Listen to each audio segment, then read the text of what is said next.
Lundi 10 août, préparation de la valise pour les vacances. J'avais prévu une tonne de voyages pour les vacances 2020, Costa Rica, Bali, etc.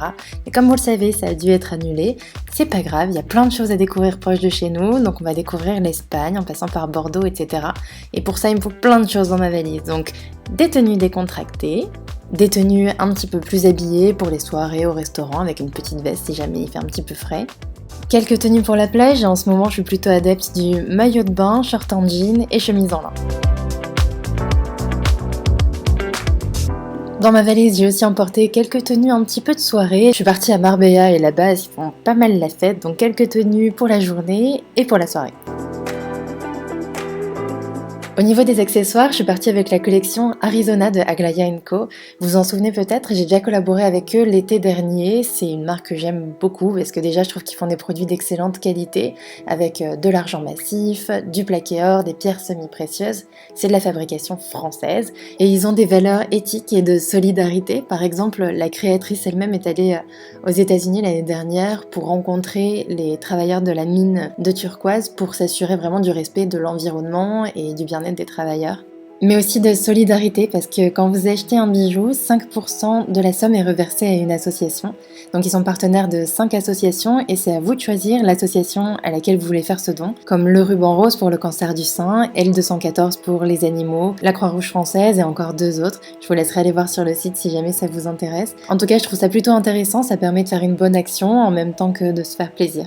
Cette année, la marque fête ses 5 ans et du coup, elle a voulu aller encore plus loin. L'année dernière, ils ont créé une petite collection capsule autour de la pierre de turquoise, mais cette fois, ils ont sorti une totale collection autour de cette pierre que je trouve absolument magnifique pour l'été avec un peu de bronzage. C'est juste sublime.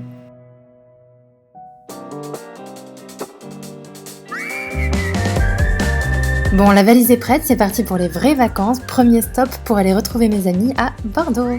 Pour le coup, on n'a vraiment pas eu de chance, on est tombé sur la seule semaine où il faisait vraiment un temps horrible à Bordeaux. Mais l'essentiel était de retrouver mes amis, ce sont de mes amis d'enfance qui viennent tous de Lille, donc on se voit vraiment pas très souvent et là on s'est retrouvés tous ensemble dans une super villa. On a pu profiter du coup à se faire des bons brunchs, des croquetas, à jouer au Uno parce qu'on pouvait pas faire nos sessions bronzettes. C'était vraiment de bons moments, j'ai passé du coup là-bas 3-4 jours à manger, à faire la fête, à boire un petit peu trop peut-être d'ailleurs.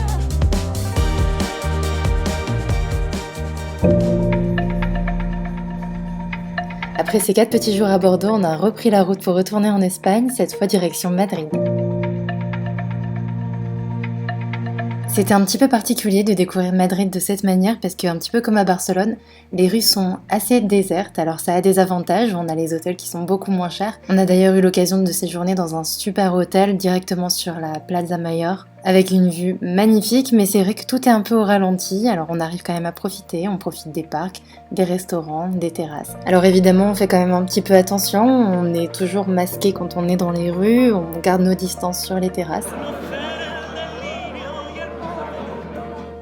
Mais il est clair que j'ai très envie de revenir quand Madrid aura retrouvé toute sa fougue et son énergie. De retour sur les routes espagnoles, après quelques jours à Madrid, nous voilà dans la direction de Malaga et Marbella. Cette fois, on n'a pas pris d'hôtel à Marbella, on a fait un concept un petit peu particulier, on a échangé nos maisons, alors pas avec des gens qu'on ne connaissait pas du tout, avec les parents d'une amie, et en fait ils ont pris notre maison à Barcelone et nous leur appartement ici à Marbella. Marbella, pour moi, c'est un petit peu comme le Saint-Tropez de la côte espagnole, avec pas mal de beach clubs, des restaurants assez branchés, avec une déco toujours hyper raffinée, très instagrammable d'ailleurs. Il y a pas mal de clubs aussi pour sortir le soir qui sont assez réputés.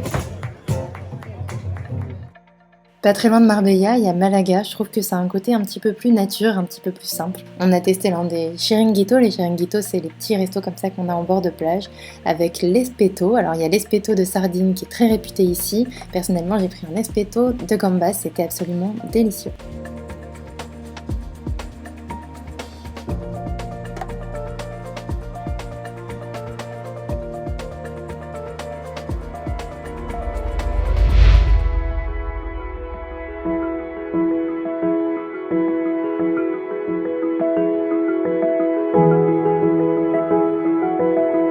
Sur Instagram, vous m'avez vu plusieurs fois avec une coiffure avec des tresses, donc je me suis dit que j'allais vous montrer un petit peu comment on réalise ça. Ça me rappelle un petit peu mes anciens tutos que je faisais sur YouTube, donc c'est parti, je vous explique. Dans un premier temps, je fais ma raie sur le côté et je viens prendre une petite portion de cheveux pour faire 3 brins et commencer un début de tresse. Donc là, on en est là, c'est vraiment au tout début de la tresse. Et c'est là qu'on va transformer la tresse classique en tresse collée, c'est vraiment pas très compliqué. En fait, quand vous faites une tresse de façon classique, si vous savez faire ça, vous allez savoir le faire, on a toujours la mèche qui est sur l'extérieur qu'on va ramener au centre, au milieu des 3 brins. Et en fait, cette mèche, à chaque fois, vous y ajoutez une autre petite mèche. Vous voyez, la mèche de l'extérieur, je la mets au milieu et j'y ajoute en plus une petite mèche. Le tout, en fait, c'est vraiment de bien serrer à chaque fois les doigts. N'hésitez pas à faire des pauses, à bien remettre un petit peu toutes les mèches là où elles sont pour éviter de s'en mêler les pinceaux. Et surtout, mettez vos bras vers l'arrière pour guider un petit peu la direction de la tresse.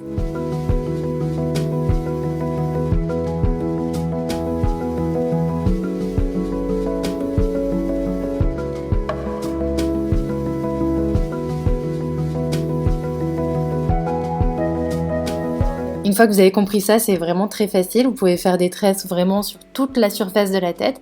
Personnellement, pour cette coiffure, je m'arrête à peu près au niveau de l'oreille. Donc dès que j'ai récupéré les petites mèches au niveau de l'oreille, je continue en tresse classique.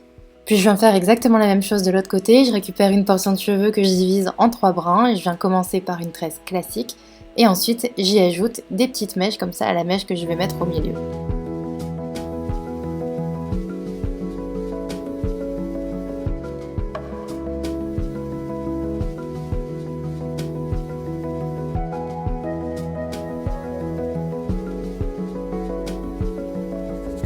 Une fois que j'ai ces deux tresses de chaque côté, je viens les ramener en arrière et j'attache le tout en queue de cheval. Et enfin, pour finaliser la coiffure et lui donner un côté un petit peu plus moderne, je viens tirer comme ça très légèrement sur les brins de ma tresse. J'y vais vraiment petit à petit, en fait, un peu comme un lacet pour essayer de les détendre un petit peu, grossir la tresse et avoir un effet un petit peu plus bohème. Et un peu dans le même principe, je viens frotter un petit peu mes cheveux comme ça vers le bas pour faire ressortir quelques petites mèches et avoir un effet pas trop coiffé.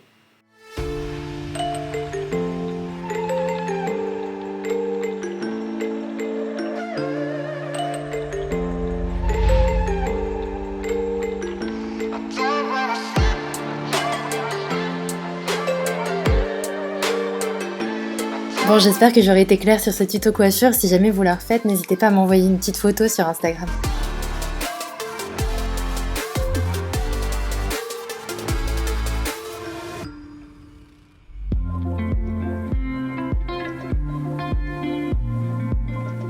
Pour terminer cette vidéo, j'avais prévu une belle balade en mer, j'avais emporté mon drone avec moi pour vous filmer Marbella du ciel. Malheureusement, c'était pas trop prévu, mais j'ai vraiment le mal de mer. Alors j'ai essayé tant bien que mal de résister pour essayer de profiter un petit peu, mais c'était vraiment pas facile.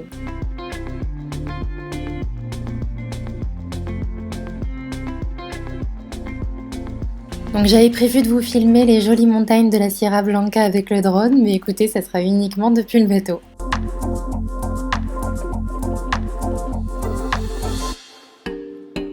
Et je pouvais pas terminer cette vidéo sans vous parler de nourriture. Vous connaissez ma passion pour la gastronomie et la cuisine espagnole, je trouve ça délicieux. Ici c'est pas une paella, c'est un riz au homard et c'était juste un régal.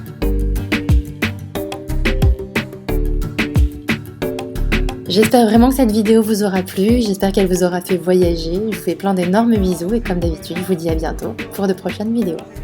Ciao!